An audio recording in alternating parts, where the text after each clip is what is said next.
gains tax. They'll have to decide if the money you make on investments counts as income. Cap KVU's Neil Fischer joins us live. And Neil, you've been talking to experts today. So what's the deal with this tax plan?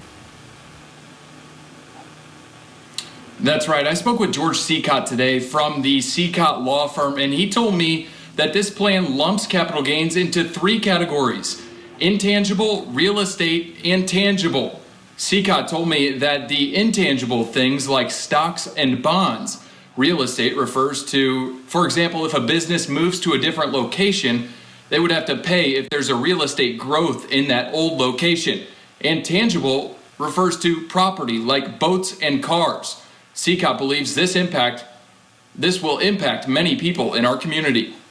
It's going to impact people in two ways. It's going to impact the people who pay the tax, and it's going to impact people who are employed by people who pay the tax. And so people ought not think, well, yeah, it's not going to affect me. Well, guess what? It's going to affect you. If your employer pays this tax, guess what? They now have less money to pay you. Seacott believes this plan is very important to Democrats because it is being proposed so early in the legislative session. Maddie? Yeah, and Neil, you've been going through this all day. So what have you kind of noticed during the meeting? What's the overall attitude this afternoon and evening? So dozens of people have spoken already during this public hearing, and one of them was Tim Eyman, and he spoke on behalf of opposing the tax. Listen to this.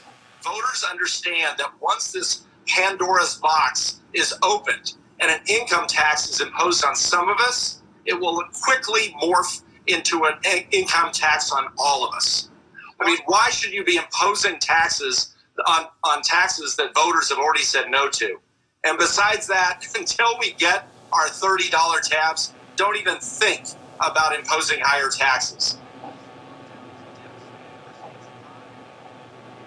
And so we're going to continue to monitor the hearing. There's still people talking and still people giving their public comment. And we'll have information on yaktrynews.com later this evening on what happens out of this capital gains tax bill. Maddie?